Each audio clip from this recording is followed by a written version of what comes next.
Good afternoon. So in this first video, I'm going to create a color concept for Dragon Eye. Color concept can either be done on a small sheet of watercolor paper like you see here, or if you'd like to, a similarly sized sheet of black paper. Now on black paper, you can't use watercolors. This is just a piece of black construction paper you see under the camera. And you can only really use, say, metallic markers and some of your colored pencils. So I don't think the intensity of the colors is as nice on the black paper as it is on the watercolor paper. But I'll tell you what, for your purposes of maybe wanting to experiment, you might wish to try this concept, or I'm sorry, color study on black paper. Okay, both are available to you. Now this one is done. This one over here is in the process of being completed, not completed yet, and I'm just going to get ready and start on this one right now. Now, what I often like to do is to sketch a little bit before I get started. I'm going to draw very lightly a line, a very light line angling up from lower left to upper right, and then I'm going to go ahead and add a larger curve to that. So it's not a flat line, but kind of a gently curving line, and then a bigger, more rounded arch line coming up and around over that. Looks like the petal of a flower. Now what I'm going to do with this is draw right here a circle. Now notice the circle is partly crossing this top line, and there's a reason for that, because this is going to be the top lid of the dragon that covers a little bit of the colored part of the eye, and there is going to be inside the colored part of the eye, there's going to be the pupil. Now on a reptile, and the dragon is a reptile, I'm going to give him a pupil shaped a bit like this. Now the angle that I originally started is kind of an interesting angle. It gives me a sense that the dragon is knitting his brows, that there's the bridge of the nose right over here to the left. There might be a corresponding eye over here to the farther left, angling down, almost like when you scowl at somebody or give somebody an ill look. Now what I'm going to do right here is circle back around with the lower lid. Now I'm going to do something kind of unusual. I'm going to draw super lightly here, and I'm not sure you're going to be able to see this. Some lines that cross through the middle, and they all tend to intersect right here in the same spot. I might be erasing some of these lines later. And these lines crossing are going to help to guide me when it comes time to doing the segments or the scales around the lids of the eye. You can see what I mean by the segments, these small little blocked out areas here, okay? So I'm gonna go ahead and switch over to a different drawing tool now. I think I'm gonna go with a marker, and this might be a metallic marker. Let me check on the back to be sure that it's working. You can see, that's looking a little bit not so good. Let's see if I can find one that works. You know that you better check out your, no, that one's fine. Check out your tools, make sure they're in good working order before you begin. Now what I'm going to do here is follow my original line there, and here's this line here, and here is, now turn your paper if you need to, this line there going off the page and back on again. Draw large, really crowd your design space. You don't have to hit these lines exactly. And let's see, what are we going to do here? Let's come on down here and over here to do that. And I don't want to neglect or forget about the pupil. And also there is this colored part of the eye which comes down from the top lid, appears to be partly cut off by the top lid. Now I don't want to waste this space right here, so again this angle line coming down and looking a bit like he's evil or mean, and I'm just going to go ahead and do a series of short spikes coming off of that. And let's see, what else can we do? Well, there are those lines that radiate out from the center. You see them crossing there. They're very light pencil lines, and I'm going to put those to use.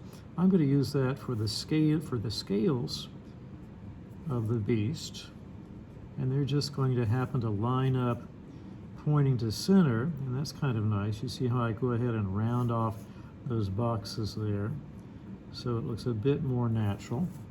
Let's come over here. Here's another one here. And let's see, here's another one here, kind of going off the page. Here's another one here. Just rounding out those box-like shapes here. And those could represent the scales surrounding the eyes. See if I can clean those off. Let me go ahead and finish this one up here. What do you think? I could even put one here if I wanted to, pointing to center. Let's round off those inside edges, soften those up.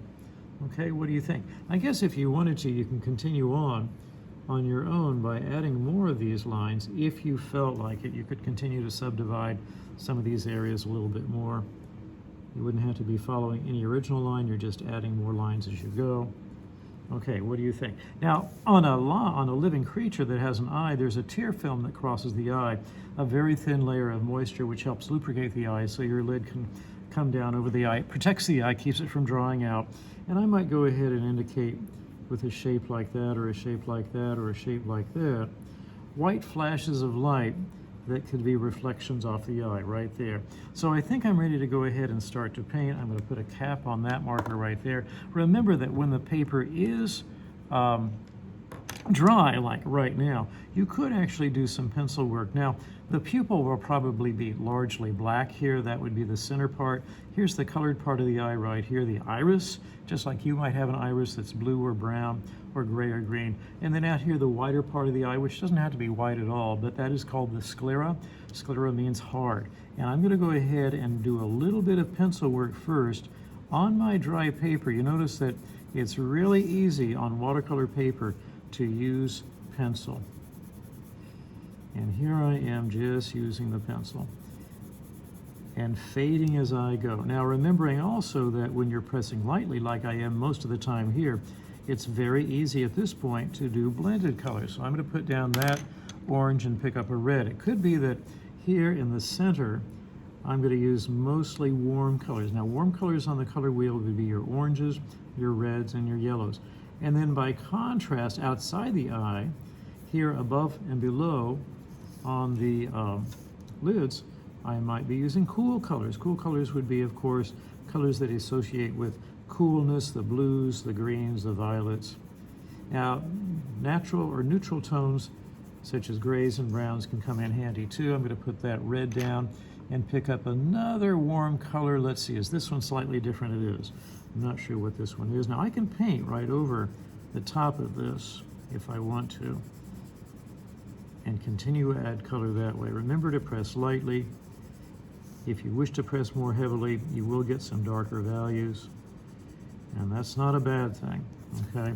So there I got a nice shift of color. You know, this top lid could throw a little bit of shadow down on the eye, so I might drop the value right there a little bit. Let me put that down for just a little bit and pick up some black. Let's go in here with some black. Now, this is a black marker. Remember, I'm right-handed, I'm coming in from my right. I can see where the point of the marker is going to the right of that line right there. And I'm going to be generous with that color. As a matter of fact, I may not even paint with that color. I might just go ahead, let's carve out a little section of reflection right there. Maybe another one right there.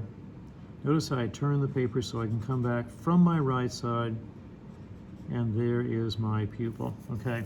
So that's looking pretty good. I might go back over that again later on. My pupil, I didn't even do any watercoloring on. I just did that solid marker. Now let's come back in here with some greens. And I'm going to go ahead and do a green there, green there, green there, green there, green there. Come back down, add a little bit more. Notice that I'm very consistent to put the green on the left side of each of these segments right here. And I might do the same down here. Left side green, green to the left, green to the left. The left as you see it, left, green, green. Just using the side of the marker here. And I'm going to go in here and treat that like watercolor in just a moment, but I kind of like to get a little bit more color involved. Let's go in with a blue-green. I'm going to come in this way now, blue-green, blue-green, blue-green.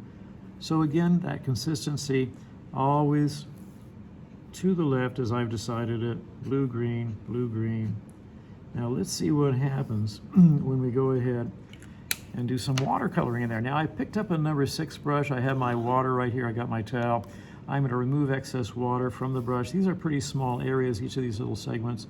So I'm going to go ahead and dissolve and drag back, dissolve, drag back, dissolve, drag back. Notice I kind of like to leave a little white showing. Dissolve, drag back. That white is kind of nice. It gives a sense of reflection. Dissolve, drag back,